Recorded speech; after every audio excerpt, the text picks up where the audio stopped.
Good morning everyone. আশা করি তোমরা সবাই খুব ভালো আছো, সুস্থ আছো। সবাইকে জানাই আগাম হ্যাপি নিউ ইয়ারের অনেক শুভেচ্ছা, ভালোবাসা, অভিনন্দন। বড়দেরকে প্রণাম, ছোটদেরকে অনেক অনেক ভালোবাসা। এটা হচ্ছে আমার শ্বশুর বাড়িতে থাকা একটা ব্লগ। অনেকদিন হয়ে গেল ব্লগটা দেবো দেবো করে আর দেওয়া হয়ে ওঠেনি। কিছুদিন আগে বাড়ি গিয়েছিলাম, কিছুদিন ছিলামও, বাড়ির কিছু কাজ হচ্ছিল সেই কারণে, কিন্তু প্রত্যেকদিন আমার ব্লগ করা হয়নি। একটা ব্লগই আমি করেছিলাম, কিন্তু সেটা এডিট করার সময় পাইনি। ভেবেছিলাম 2025 সালের যত ভিডিও করেছিলাম সব আপলোড করে দিয়েছি, কিন্তু এটা কোনো কারণে থেকে গিয়েছিল। তাই ভাবলাম বছরের আর একটা দিন বাকি আছে শেষ হতে, এই ব্লগটা 2025 সালের মধ্যেই আপলোড দিয়ে দেবো। মনে হচ্ছে এই কিছুদিন আগে বছরটা শুরু হয়েছিল, কিন্তু কিভাবে যে পুরো বছরটা শেষ হয়ে গেল সত্যি বুঝতে পারলাম না। এইভাবেই হয়তো সময়গুলো চলে যায়। বাড়ি গিয়ে আমি ভিডিও করতে চাই না একটাই কারণ, বাড়ি গেলে ভিডিও করলে না ভিডিও আপলোডে দিতে পারি না। কারণ কি, নেটের প্রচন্ড প্রবলেম থাকে। আমি যদি বাড়িতে 3 দিন 4 দিন কি 5 দিন কি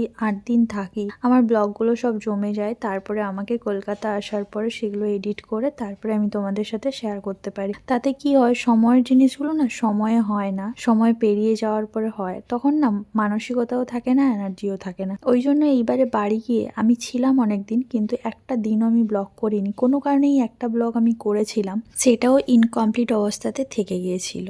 মানে বাড়িতে থাকা অবস্থাতে পুরো ব্লগটা হয়নি। আমরা সেদিন গিয়েছিলাম আমার বড় ননদের বাড়ি, হঠাৎ করেই প্ল্যানিং হয়েছিল। তো বড় ননদের বাড়িতে গিয়েও আমি 2 দিন ছিলাম, কিন্তু সেখানেও আমি ব্লগ করিনি। সেখান থেকে একটা জায়গায় বেড়াতে গিয়েছিলাম, সেখানে কিছু ক্লিপ নিয়েছিলাম, সেগুলো তোমাদের সাথে শেয়ার করব। সকালে উঠে প্রথমে চা খেয়েছি, সবাইকে চা দিয়েছি, তারপরে আমি আর তোমাদের দাদাভাই চা খেয়েছি। চা খাওয়ার পরে তারপরে আমি এখানে উপরে এসে বিছানাটা তুলে নিচ্ছিলাম। তার মাঝে দাদু এসে আমাকে জিজ্ঞাসা করছিল তোমরা কখন বেরোবে। তো দাদুর সাথে কথা বলছিলাম, সেই জন্য তখন যে আমি তোমাদের সাথে কথা বলছিলাম তাই ভয়েসটা মিউট করে দিয়েছিলাম। তারপরে ঘর গোছানোর পরে এই যে এখন আমি ঘরটা একটু ঝাঁট দিয়ে নিচ্ছি। আমার একদমই অগোছালো ঘর পছন্দ নয়, তাই আমি যখনই সময় পাই, সুযোগ পাই, আমার ঘরটাকে একটু সাজিয়ে গুছিয়ে রাখার চেষ্টা করি। আর তোমাদের দাদাভাই তো থাকে অগোছালো করানোর জন্য। এই যে দেখতে পাচ্ছ বিছানাটা এই যে গুছিয়ে নিয়েছি, আর এই ওপরে জানলাটা শুধু খুলেছি কারণ বাইরে মানে ঘরের কাজ হচ্ছে তো প্রচণ্ড ধুলোবালি উঠছে, সেই কারণে আর খোলা হয়নি। এসব ঝাঁটফাট দিয়ে পুরো একদম পরিষ্কার করা হয়ে গেছে। এই যে হচ্ছে ব্যাপার। আমার এই ছোট্ট স্বর্গটা তোমাদের সাথে একটু শেয়ার করে নিলাম। এটাই তো হচ্ছে আমার শান্তির জায়গা, সুখ শান্তি, দুঃখ যন্ত্রণা বেদনা সব কিছুর। এইটুকু জায়গাটাকে একটু গুছিয়ে সাজিয়ে রাখি। এই আমলকিগুলো কেটেছিলাম, আমলাগুলো, এগুলো কেটে লবণ মাখানো আছে। কালকে রোদে দিয়েছিলাম, পুরো শুকায়নি, আজকে আরেকবার রোদে দেবো।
এতক্ষণে আশা করি অনেকেই বুঝে গেছো আমরা কোথায় এসেছি। সকালের পাঠটা তো তোমরা বাড়িতে দেখলে, তারপরে আমরা চলে এসেছি আমার ননদের বাড়িতে বাঁকুড়াতে। মানে ননদের বাড়িতে মানে ননদ যেখানে থাকে। বিয়ের পরেই প্রথমবারই এলাম। অনেক সময়ই ডেকেছে, কিন্তু সময় সুযোগ সবকিছুর অভাবে আসা হয়ে ওঠেনি। তো এইবারে হঠাৎ করেই প্রোগ্রাম হয়েছে, বাড়িতে যেহেতু গিয়েছিলাম কদিন, তো বারবার বলছিল, তাই তোমাদের দাদাভাই বললো যে চলো তাহলে একবার ঘুরে আসি। তো আমরা ওর বাড়িতে আগের দিনই পৌঁছেছি সন্ধ্যাবেলা। তো এটা হচ্ছে পরের দিনের সকালের ব্লগ। আগের দিনের বাড়ির অর্ধেক ব্লগটা তোমাদের সাথে শেয়ার করেছি। তো এগুলো ছোট ছোট ক্লিপ ছিল, তাই ভাবলাম তোমাদের সাথে একটু শেয়ার করে নিই। এই জায়গাটা আশা করি দেখে অনেকে চিনতে পেরেছো, আবার অনেকে চিনতে চিনতে পারোনি। যারা চিনতে পারোনি তাদের জন্য বলি, আমরা আজকে এসেছি মুকুটমণিপুর। যেহেতু ননদের বাড়িতে এসেছি, ওরা বললো যে কোথায় ঘুরতে যাবে, তা বললাম তোমাদের যেখানে ইচ্ছে সেখানেই নিয়ে চলো। মুকুটমণিপুর এর আগে আমি এসেছিলাম, অনেক আগে যখন স্কুলে পড়তাম, আমাদের স্কুল থেকে ট্যুর হয়েছিল, তখন এসেছিলাম। যেহেতু তোমাদের দাদাভাই মুকুটমণিপুর দেখেনি, তাই তোমাদের দাদাভাইয়ের উদ্দেশ্যেই মুকুটমণিপুর আসা। বাকি আমরা তিনজন তো দেখেছি, মানে আমিও তো দেখেছি, আর আমার ননদ, নন্দাই, আমাদের পুচকি, এরা তো অনেকবারই এসেছে, ওরা দেখেছে। কিন্তু আমার বর এখানকার ছেলে হয়ে দেখেনি, ভাবা যায়।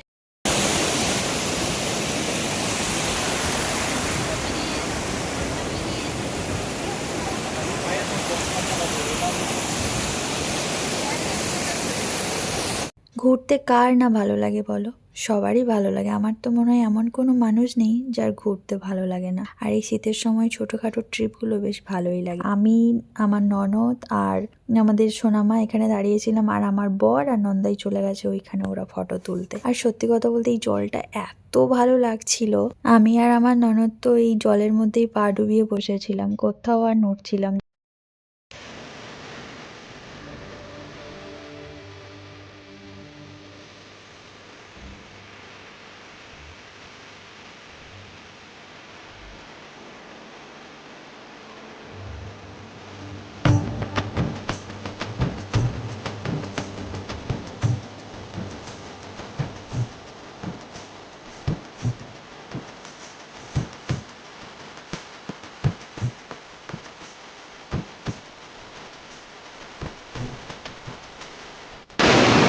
চলে যাচ্ছি আমরা, টাটা বাই বাই করে।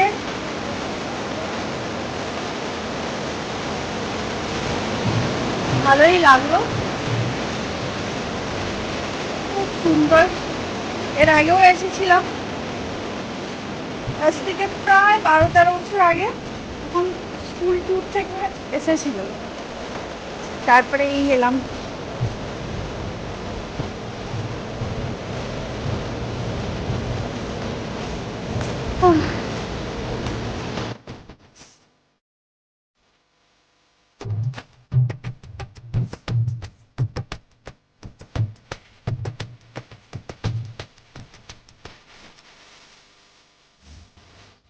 এখন আমরা চলে এলাম মুকুটমণিপুর এই ফুড কোর্টে।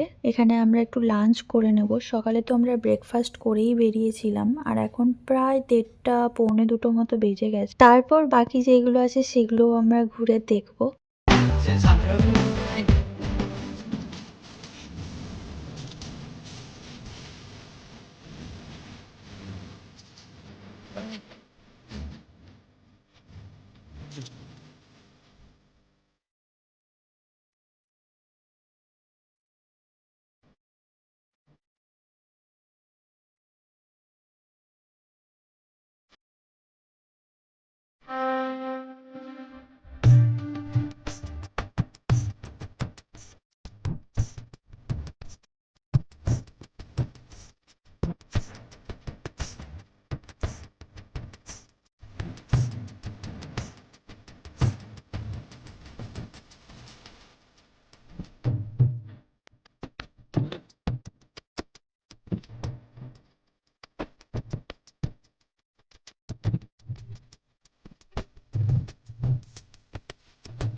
আমরা বোটিং করতে পারিনি কংসাবতী ড্যাম্পে, কারণ কি অনেকটা লেট হয়ে গেছিল, তারপরে লোকজন কম ছিল, সন্ধেও হয়ে আসছিল, কুয়াশাও পরপর চেপে যাচ্ছে, বেশি দেরি হয়ে যাবে বলে আমরা করতে পারলাম না। তারপরে আমরা চলে এলাম, এখানে একটা কালী মন্দির ছিল আর ওপরে ছিল জাস্ট একটু ওপরে পাহাড়ের মতো ছিল, ছোট্ট একটা পাহাড়ের মতো, সেখানে আছে পরেশনাথ শিব মন্দির।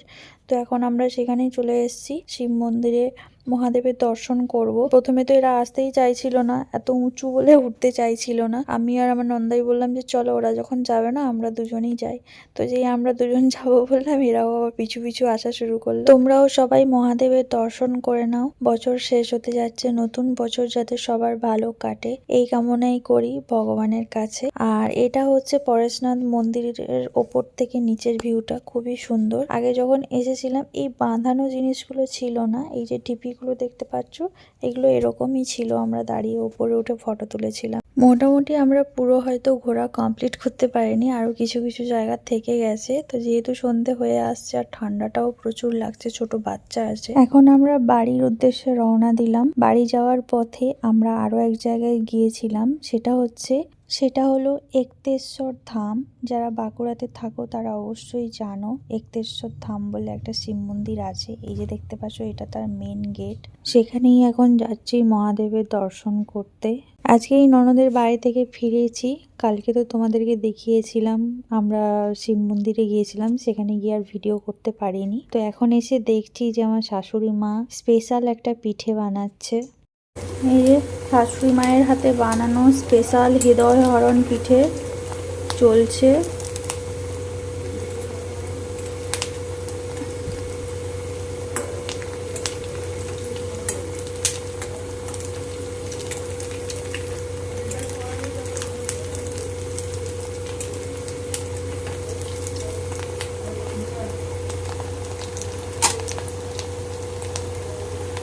এই যে এখানে কিছু ভাজা হয়ে গেছে, কিছু পেটেও চলে গেছে।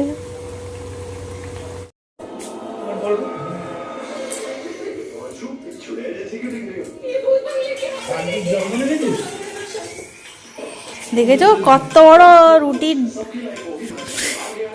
মনে হচ্ছে 50 জনের রুটি হচ্ছে।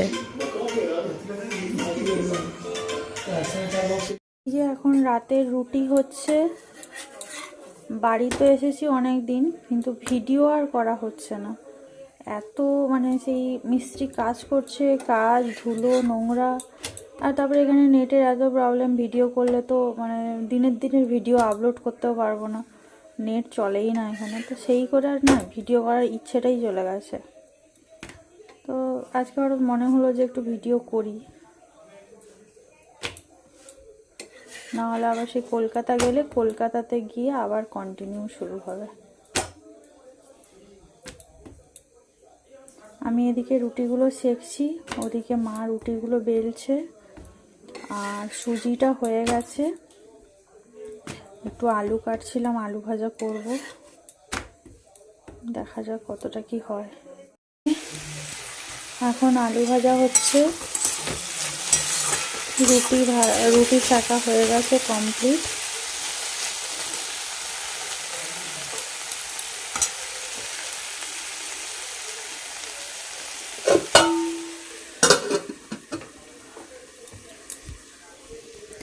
এই যে এখানে হটপটে রুটি আছে, আর এখানে বাটিতে আছে। হটপটটা ছোট তো সেই জন্য, আর অনেকজনের রুটি। আর এদিকে আছে কি আছে দেখি, এদিকে এই যে সুজি কিছুটা একটু দেওয়া হয়েছে, দাদু আর ঠাকুন খাচ্ছে। আর দাদু ঠাকুন না আলু ভাজাটা যা খেতে পছন্দ করে না, তরকারি দুধ দিয়ে সুজি এইসব দিয়ে খায়। আর নিচে দুধ আছে, দুধ।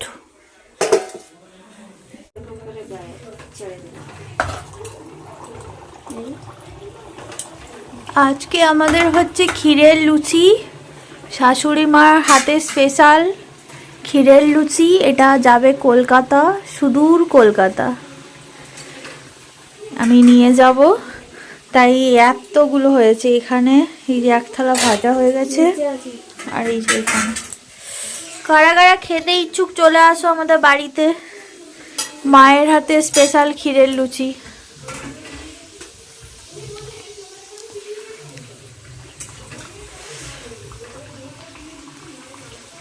তাড়াতাড়ি হয়ে যাচ্ছে। এটা গরম হয়ে গেলে এই যে দেখো, এই যে দেখো রসে ডুবে গেছে। পরে দেখাচ্ছি সবগুলো ডুবানো হয়ে গেলে। এখন এগুলো ছটপট করে হয়ে যাক।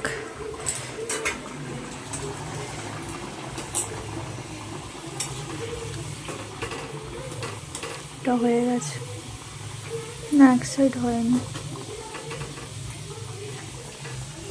ফুলে একদম ফেপে একদম বল হয়ে যাচ্ছে। কে বলবে এর ভেতরে ক্ষীর আছে? ফুলে ফেপে ঢোল হয়ে যাচ্ছে।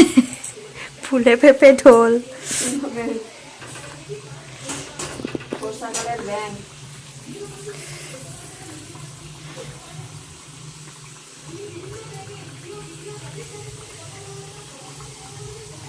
এই যে ছিদ্রটা ফাটটা ধরেছে, কদিন পরে দেখতে পাবে ফাট বন্ধ হয়ে যাবে। এই যে দেখতে পাচ্ছ কালো হয়ে গেছে, এগুলো সব হয়ে যাবে। এগুলো সবাইকে মডিফাই করে দেওয়া হবে। এরপরে যখন আসবো দেখবে কিচেনটা আর কিচেন থাকবে। এই যে দেখো ক্ষীরের লুচির ফাইনাল লুক, রসে ডোবানো হয়ে গেছে। এটা প্রথমে ডোবানো হয়েছিল, প্রচুর গরম ছিল তো। আর এটা আমি রেখেছিলাম শুকনো খাবো মিষ্টি ছাড়া, কিন্তু তারপরে মনে হলো না, ডুবিয়েই দিই। এখান থেকে আমি একটা খেয়েও নিয়েছি। দেবো এটা ধুয়ে দেবো। এখানে রাখবো নাকি? যেখানে খুশি, ওইটাতে বেশি নরমগুলো ছিল বলে ওই জন্য আলাদা করে রেখেছি। যেগুলো নরম হয়ে গেছে একদম, ওগুলো তো প্রথমেই একবার দিয়ে দিয়েছিলেন গরম গরম। ওগুলো তো হ্যাঁ, দেওয়ার দরকার নেই। তাহলে এই দুটো এখানে দিলেও তো হয়ে যেত। এগুলো দিয়ে দিন এখানে। ওই যেগুলো শক্তগুলো এখানে রেখেছি, নরমগুলো ওই থালাটাই রেখেছি, নাহলে ওগুলো ঘেটে যাবে পুরো সব। ওটাই ভালো করেছি। এটা আর দিতে আর দিয়া দেব। ওটাতে আর রস লাগবে না, ও ভেতরে পুরো ঢুকে গেছে একবারে।